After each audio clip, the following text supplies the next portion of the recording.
أعوذ بالله من الشيطان الرجيم وبه نستعين وعليه نتوكل والصلاة والسلام على أشرف الأنبياء والمرسلين أما بعد.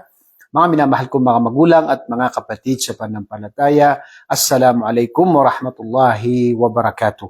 Ngayong araw po ang pag-usapan natin ay patungkol po sa pang-24 na hadith mula sa hadith ni Imam An-Nawawi rahimahullah.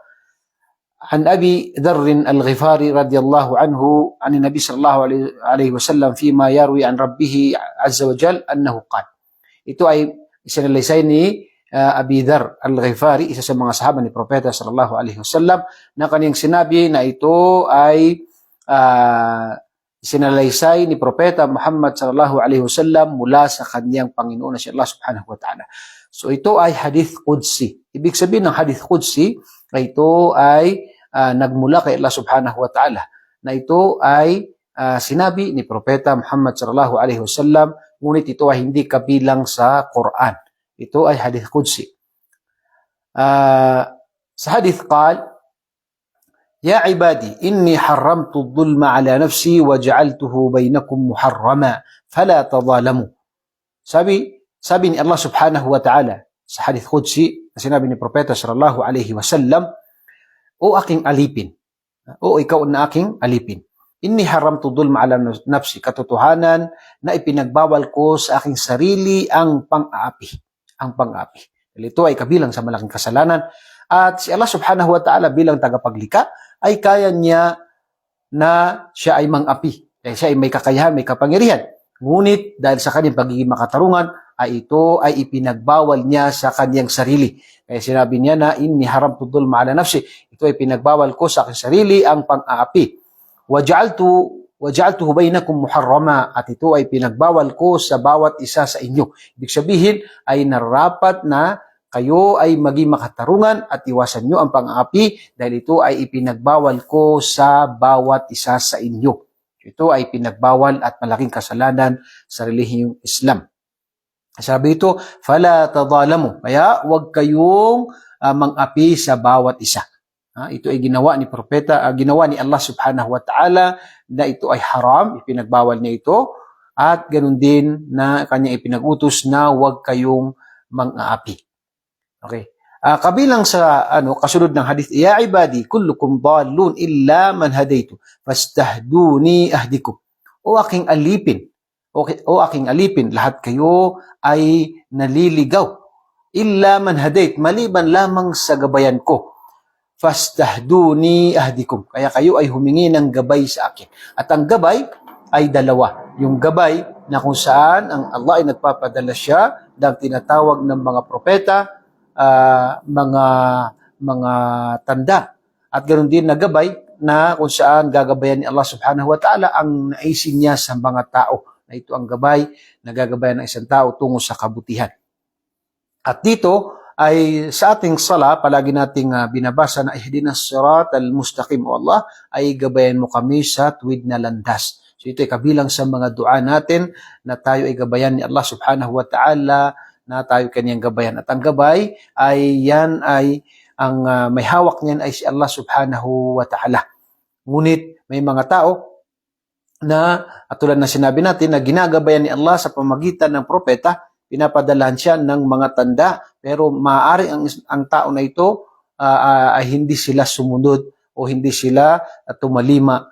Kaya sila ay mayroong tinatawag na binigyan sila ng pagkakataon. Ngunit ang tao ay binigyan siya ng pagkakataon na pumili. Kaya ito ay pananagutan ng isang tao kung hindi niya piliin. Sinabi sa banal na Quran na kung saan, walaqad ba'athna fi kulli ummatin rasula an i'budullaha wa tajtanibut taghut. Katotohanan na kami ay nagpadala sa bawat nasyon ng mga propeta na ang kanilang mensahe ay sambahin lamang ang nag-iisang tagapaglikha, at ganun din na iwasan ang tinatawag na ang paggawa ng mga shirk o pagsamba sa mga Diyos-Diyosan. So, dito makikita natin ang Allah ay nagpadala siya ng mga propeta, ganun din na wama kunna mu'adzibina hatta nab'atha rasula. Hindi kami magpaparusa maliban na dumating sa kanila ang aming mga sugo. So, dito ang pagiging makatarungan ni Allah ay hindi siya magpaparusa sa ninuman maliban na dumating sa kanila ang tunay na mensahe ng relihiyong Islam. Ganon din na sinabi ni Allah na kullukum ja'i'un illa man at'amtu fastat'imuni ut'imkum. At lahat kayo ay nagugutom maliban sa mga pakainin ko sa inyo, kaya humingi kayo sa akin ng biyaya at ako ay bibigyan ko kayo ng mga pagkain. Kaya isa sa mga may kontrol sa lahat ng bagay ay si Allah subhanahu wa ta'ala. Ang biyaya natin, ang may kontrol dito ay si Allah subhanahu wa ta'ala. Kaya anuman ang lakas natin, kung ito ay hindi ipahintulot ni Allah, ay wala tayong kakayahan. Ngunit sa mga tao na sila ay nagsisikap na makapaghanap buhay ng halal, ay sila ay gagantimpalaan ni Allah subhanahu wa ta'ala, at ganun din natutulungan sila ni Allah subhanahu wa ta'ala. Ang mga tao naman ng mga tamad, ay sila ay paparusahan ni Allah sa kanilang tinatawag na hindi paggawa ng mga paraan. Katulad ng kwento ni Huwad Tamad na kung saan siya ay nakahiga lamang, naghihintay na mahulog sa kanya yung bunga ng prutas. So ito ay hindi taliwas sa katuruan ng Islam, kundi ang turo ng Islam ay gawin natin kung ano ang makakatulong sa atin. Ganon din na siyempre magtiwala tayo kay Allah at tayo ay humiling kay Allah subhanahu wa ta'ala. Sinabi rin ni Allah subhanahu wa ta'ala, ito ay hadith qudsi, nabanggit natin hadith qudsi ay sinabi ni propeta na ito ay mula kay Allah. Kasi sinabi ni Allah subhanahu wa ta'ala na o aking alipin, lahat kayo ay nagugutom maliban sa pakainin ko sa inyo, kaya humingi kayo ng biyaya pagkain sa akin at ako ay magbibigay sa inyo ng pagkain at biyaya. Ya ibadi kullukum aarin illa man kasawtu fastaksuni aksukum. Kayo, o aking mga alipin, lahat kayo ay nakahubad. At maliban sa aking damitan. Kaya humingi kayo sa akin ng damit at ako ay bibigyan ko kayo ng damit. Dadamitan ko kayo. At nung nilikha ang tatay natin na si Adam a.s. at pagkatapos ay nilikha niya si Eva, si Hawa, ang nanay natin, ay sila ay walang mga damit at tinuruan sila ni Allah subhanahu wa ta'ala ng kanilang damit. Kasi Allah subhanahu wa ta'ala ang nagbibigay ng mga bagay na ito at biyaya na ito. Ganun din, sinabi ni Allah subhanahu wa ta'ala, Ya ibadi, innakum tukhti'una bil-layli wan-nahar wa ana aghfiru dhunuba jami'a fastaghfiruni aghfir lakum. O kayong aking mga alipin, kayo ay nagkakamali, nakakagawa ng pagkakasala sa gabi at sa umaga. At yan ay katotohanan, mga kapatid. Kaya sinabi ni Allah, wa an aghfiru dhunuba jami'a, katotohanan ako ang nagpapatawad sa lahat ng kasalanan.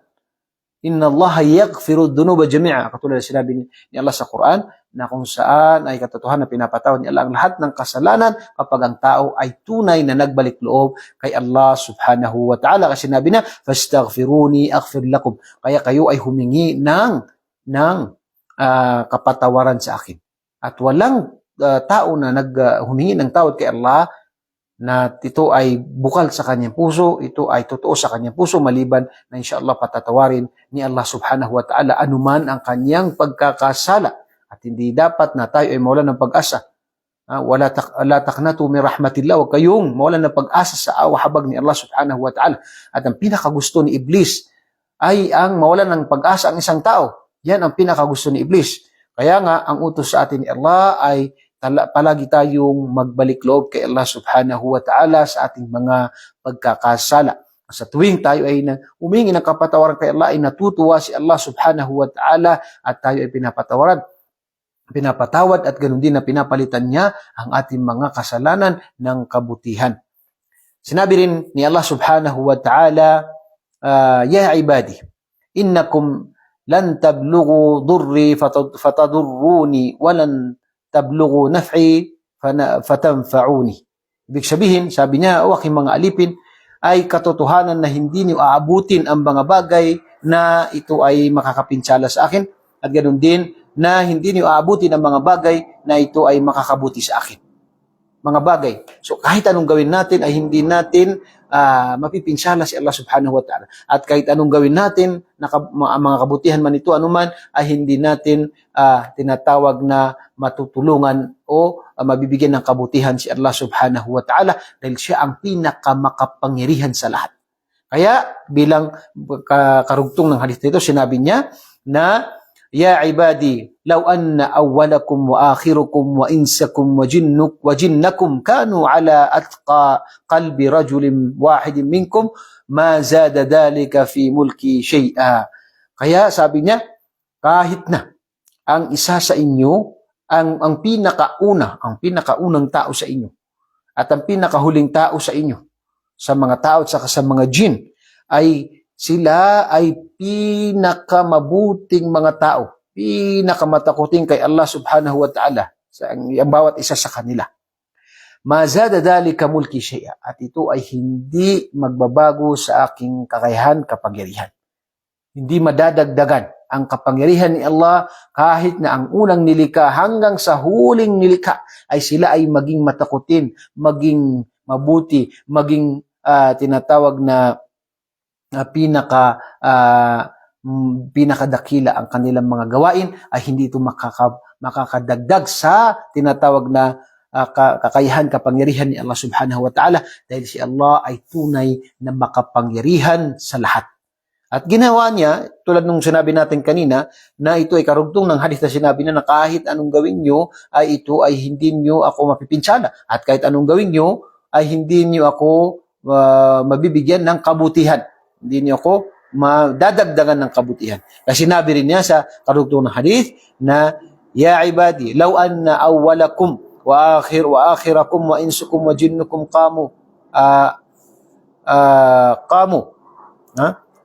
dito sa karugtong ng sa hadith, Ya ibadi, law anna awwalakum wa akhirukum wa insukum wa jinnukum kanu ala afjari qalbi rajulin wahid minkum ma naqasa dhalika min mulki shay'a. Sinabi niya, kahit na ang pinakanaunang nilikha sa inyo hanggang sa pinakahuling nilikha sa inyo, sa mga tao at saka sa mga jin, ay tinatawag na gumawa ng pinakamasamang kasalanan. Ibig sabihin, lahat sila ay napakamasamang mga tao, ay hindi mababawasan ang aking kapangyarihan at kakayahan.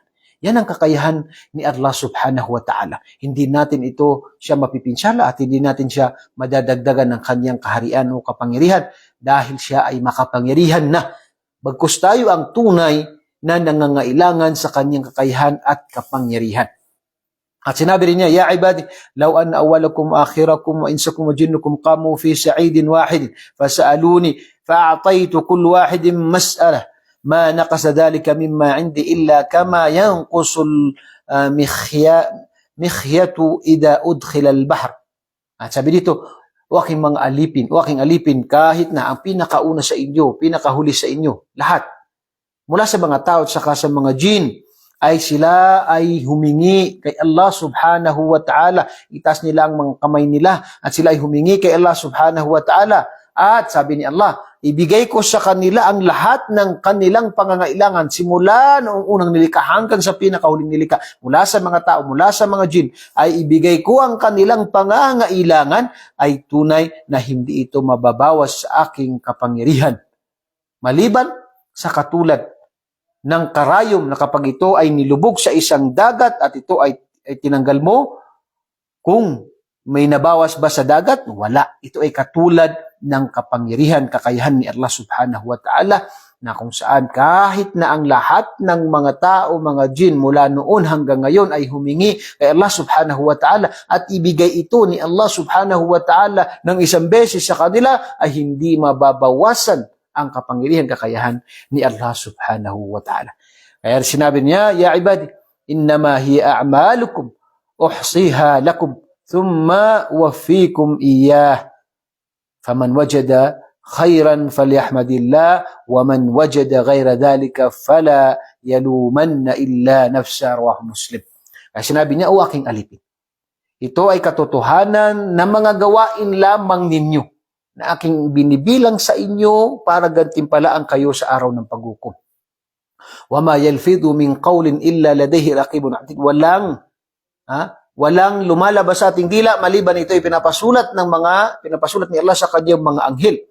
Kaya dito ay makikita natin na kung saan ya ibadi innama a'malukum, ito ay mga ano lang ninyo. Ito ay mga gawain ninyo na iniipon ko sa inyo. At gagatipalaan ko kayo base sa inyong mga gawain. At sino man ang sumunod at sumamba kay Allah at magbalik loob kay Allah at gumawa ng kabutihan, ito ay gagantipalaan sa kanya sa kabilang buhay. At sino man ang sumuway, hindi nagbalik loob at ganun din ang tinatawag na hindi sila nagbalik loob at gumawa sila ng mga kasalanan, ay tunay na sila ipaparusahan ni Allah subhanahu wa ta'ala sa araw ng paghukom. Kasi sinabi dito, at sino man ang madatnan niya sa kabilang buhay ay kabutihan at siya magpasalamat, magpuri kay Allah, dahil ito ay awa habag sa kanya ni Allah. Ngunit sino man ang datnan niya roon ay iba. Ibig sabihin ay hindi mabuti. Kaparusahan sa kanya ay wala siyang sisihin maliban sa kanyang sarili dahil ito ang kanyang mga gawain. Dahil si Allah ay binigyan tayo ng pagkakataon. Habang tayo ay nabubuhay pa, ay pwede pa tayo magbalik loob. Ang mga gawain natin ay dinodoble ni Allah subhanahu wa ta'ala. At ang kasalanan natin ay isang kasalanan lamang. Kaya ang Allah ay maawain, mahabagin sa atin. At binigyan tayo ng pagkakataon. Allahu Akbar. Kaya narapat sa atin na tayo ay magpasalamat, pumuri kay Allah subhanahu wa ta'ala. At ganun din na tayo ay gumawa ng kabutihan. Dahil lahat ng ito ay makikita natin sa araw ng paghukom. At subhanallah, kabilang sa mga nabanggit ay mayroong timbangan sa araw ng paghukom na kung saan titimbangin dito ang ating mga gawain. Kaya narapat sa atin na tayo ay magparami ng kabutihan at ito ay dapat na dalisay na ito ay para lamang kay Allah subhanahu wa ta'ala upang ito ay tanggapin ni Allah subhanahu wa ta'ala. Nawa ay bilang tayo ni Allah subhanahu wa ta'ala sa mga tao na kung saan kanyang ginabayan at tayo ay ibilang sa mga tao kung saan makakapasok sa paraiso ni Allah subhanahu wa ta'ala at matimbang ang kanilang mga gawain sa tulong ni Allah subhanahu wa ta'ala. Ako muli nagpapasalamat sa inyo at bumabati ng Assalamualaikum warahmatullahi wabarakatuh.